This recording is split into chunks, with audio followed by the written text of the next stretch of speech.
Hello दोस्तों, cafe IAS में आप सब लोगों का स्वागत है। आई होप सब लोग स्वस्थ होंगे और आपकी स्टडी बिल्कुल ठीक चल रही होगी। आज कैफे आईएएस के नए टॉपिक में हम बात करेंगे पोजीशन ऑफ पेंडिंग बिल्स, यानी कि जो लोकसभा है, हाउस ऑफ कॉमन्स है यूनियन लेवल पे, या फिर स्टेट लेजिस्लेटिव असेंबली डिसॉल्व होती हैं, तो जो पेंडिंग बिल्स होते हैं उनकी क्या पोजीशन होती है। पोजीशन इन द सेंस, क्या वो लैप्स होते हैं या लैप्स नहीं होते हैं, तो वो हम पहले बात कर लेंगे। So without wasting any time, अच्छा इसमें एक प्रीवियस क्वेश्चन भी है, वो भी हम डिस्कस कर लेंगे। So without wasting any time, let's start. Position of pending bills when Lok Sabha dissolves और the state legislative assembly dissolves. तो पहले ये देख लेते हैं कि डिसोल्यूशन ऑफ लोकसभा क्या होता है। देखिए, ये हमने पहले ऑलरेडी बात कर ली है कि राज्यसभा परमानेंट हाउस है जो डिसॉल्व नहीं होता, नॉट सब्जेक्ट टू डिसोल्यूशन। सिर्फ लोकसभा होती है, उसका डिसोल्यूशन होता है। ठीक है, डिसोल्यूशन का क्या मतलब होता है? डिसोल्यूशन का मतलब होता है कि जो एग्जिस्टिंग हाउस है, हाउस ऑफ कॉमन्स है, उसकी लाइफ एंड हो जाती है, ending the life of existing house, and a new house should be constituted after the general elections are held. उसका मतलब है कि नए एमपी सिलेक्ट होंगे, नया हाउस बनेगा। ठीक है, डिसोल्यूशन ऑफ लोकसभा में जो कुछ और डिटेल्स है वो हम ऑलरेडी लेक्चर्स में अपने में कवर कर चुके हैं। अब देखिए, जो डिसोल्यूशन ऑफ लोकसभा होता है उसमें क्या होता है कि सारे businesses, most of the pending bills, motion, resolution, notices, petition, ये सब लैप्स हो जाते हैं जब लोकसभा डिसॉल्व होती है या स्टेट लेजिस्लेटिव असेंबली डिसॉल्व होती है। ठीक है, ये सारी चीज दोबारा से इंट्रोड्यूस करने पड़ते हैं जब लोकसभा या SLA, state legislative assembly, constitute होती है। लेकिन कुछ बिल्स ऐसे होते हैं, पेंडिंग बिल्स ऐसे होते हैं, they are which are examined by the committee on government assurance, और ऐसे कुछ बिल लैप्स नहीं होते, यानी कुछ बिल लैप्स नहीं होते, and they are examined by the committee. जो पेंडिंग बिल होते हैं they are examined by the committee on government assurance, right. अब देखो, दो तरीके से लोकसभा डिसॉल्व होती है। डिसोल्यूशन किस तरह से होता है? पहला ऑटोमेटिक, यानी नॉर्मल ड्यूरेशन होती है जो लोकसभा की, दैट इज 5 years। और इमरजेंसी के केस में क्या होता है कि 1 साल का एक्सटेंशन हो गया, कुछ एक्सटेंशन हो गया, उसके बाद एक्सपायरी होती है टेन्योर की, तो ऑटोमेटिकली डिसोल्यूशन होता है लोकसभा का। या दूसरा तरीका हो सकता है कि जब प्रेसिडेंट अथोराइज करता है, यानी प्रेसिडेंट कब अथोराइज करेगा कि कुछ सिचुएशनल डिस्क्रिशन उसने एक्सरसाइज किया है अपना, जब गवर्नमेंट पॉसिबल ही नहीं है, मेजोरिटी गवर्नमेंट। दूसरा, जब काउंसिल ऑफ मिनिस्टर या पीएम एडवाइस करता है प्रेसिडेंट को कि this is the time you should dissolve the Lok Sabha, तो उस केस में भी लोकसभा का डिसोल्यूशन होता है। तो ये दो केसेस है जब लोकसभा का डिसोल्यूशन होता है। अब देख लेते हैं बिल लैप्स होने की क्या पोजीशन होती है। देखिए, अगर बाई कैमरल लेजिस्लेचर है हमारा यूनियन लेवल पे, तो इसमें दो दो हमारे पास हाउस हैं, house of Commons and house of elders, यानी लोकसभा और राज्यसभा। ये रिप्रेजेंटेशन के लिए मैंने ये इमेज दी है। लेट्स कंसीडर, वैसे ओल्ड पार्लियामेंट बिल्डिंग है ये कोई दूसरी बिल्डिंग है, इसको कंसीडर कर लो फॉर अंडरस्टैंडिंग कि this is our Lok Sabha and this is our Rajya Sabha. ठीक है, ऐसी 6 कंडीशंस हैं, so sometimes they are confusing, तो अभी उनको बहुत इजीली हम देख लेते हैं। So let's start with the bill which are pending in the Lok Sabha. ठीक है, अब बिल पेंडिंग है लोकसभा में, पहली कंडीशन। अब लोकसभा में पेंडिंग है तो या तो वो ओरिजिनेट ही लोकसभा में हुआ है, यानी लोकसभा में ही इंट्रोड्यूस हुआ है, या फिर जो एक बिल है वो राज्यसभा में इंट्रोड्यूस हुआ है और वहां से इसके बाद लोकसभा में आया है और लोकसभा में पेंडिंग है। यानी कि जैसे ही लोकसभा इन्वॉल्व है अभी इसमें, कि लोकसभा में करंट में बिल पेंडिंग है और उसी टाइम पे डिसोल्यूशन ऑफ लोकसभा हो जाता है, तो कॉमन सेंसिकल है कि बिल पेंडिंग इन लोकसभा, इधर इट्स ओरिजिनेटिंग इन लोकसभा और transmitted to it by the Rajya Sabha, यहाँ से। तो यहाँ पे उस केस में, इसके डिसोल्यूशन के केस में, लोकसभा के केस में, ऐसे पेंडिंग बिल जो लोकसभा में पेंडिंग है वो सारे के सारे लैप्स हो जाएंगे, राइट। दूसरा, अब क्या होगा इस केस में? देखिए कि एक कोई बिल है लोकसभा में पास कर दिया है और वो पेंडिंग है राज्यसभा में, यानी कि राज्यसभा ने अभी पास नहीं किया, तो यहाँ पास हो जाता तो प्रेसिडेंट असेंट के लिए चला जाता। राज्यसभा में यहाँ पे अभी लटका हुआ है, पेंडिंग है, और इसने पास कर दिया, तो जैसे ही इसका डिसोल्यूशन होता है वो बिल भी लैप्स हो जाएगा, करेक्ट। क्योंकि लोकसभा ने पास किया है, अगर लोकसभा डिसॉल्व हो गई तो वो बिल भी लैप्स हो जाएगा, क्योंकि मीनवाइल राज्यसभा ने उसको पास नहीं किया। तो यानी कि bill pending in Lok Sabha, whether originating in Lok Sabha और transmitted to it by the Rajya Sabha. Second is bill passed by the Lok Sabha but not passed by the Rajya Sabha, यानी कि जो पेंडिंग है राज्यसभा में। अब देखते हैं, ये दो केसेस हैं जहां पर बिल लैप्स होते हैं। अब थर्ड केस देखते हैं। ठीक है, अब जो बिल है पेंडिंग तो है राज्यसभा में, लेकिन वो लोकसभा में पास नहीं हुआ है, यानी लोकसभा इन्वॉल्व भी नहीं है अभी।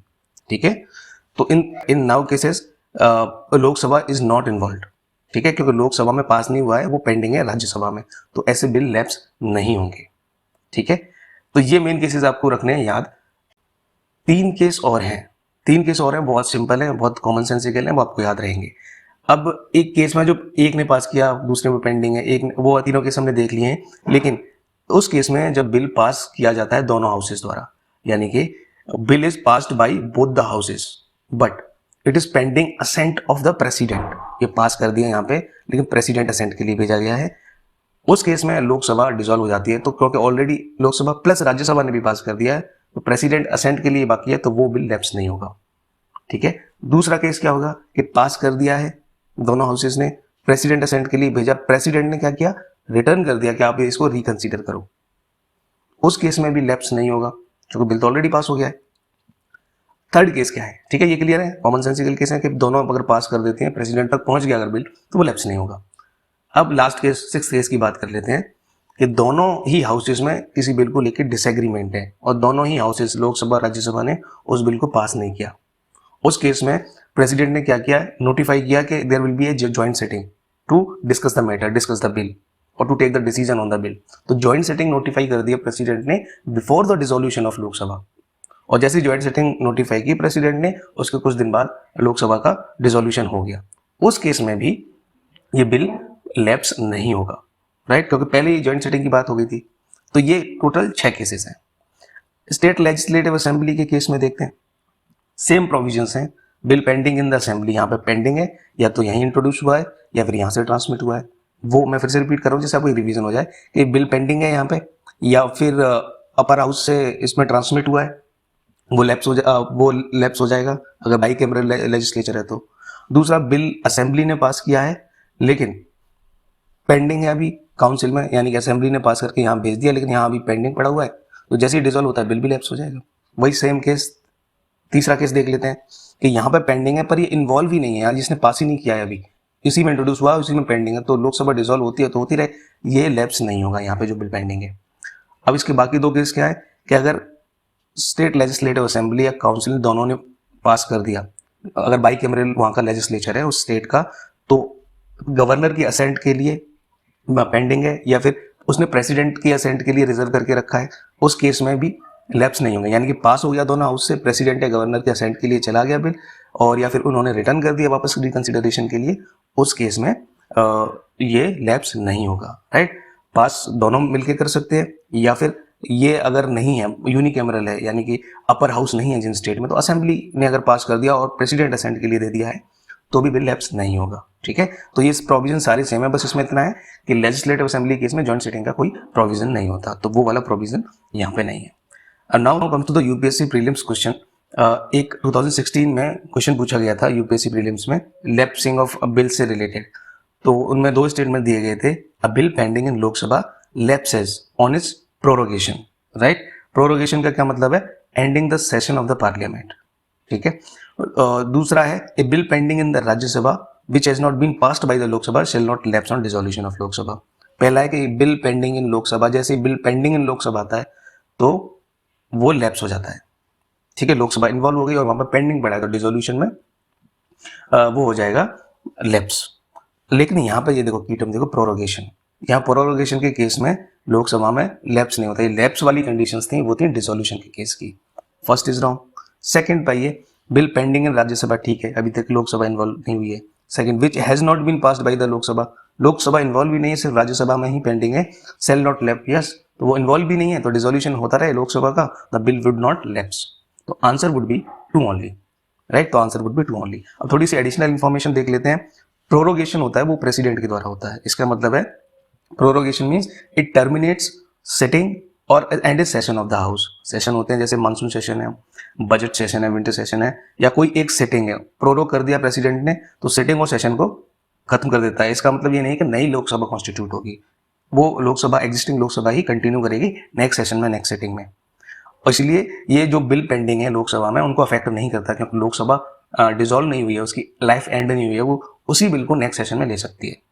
लेकिन यहाँ पे आप देखिए कि जो most of the pending notice हैं, यानी कि अगर हम जो नोटिस इंट्रोडक्शन ऑफ बिल से रिलेटेड नोटिस हैं अगर उनको छोड़ दें तो बाकी सारे जो पेंडिंग नोटिसेस होते हैं वो लैप्स हो जाते हैं प्रोरोगेशन पे। तो प्रोरोगेशन के केस में all pending notices are lapsed other than those for introduction bills. तो आज के लिए इतना है, बस आप थोड़ा पढ़ते रहें और अब मिलते हैं अगले वीडियो में कैफे के में। Thank you.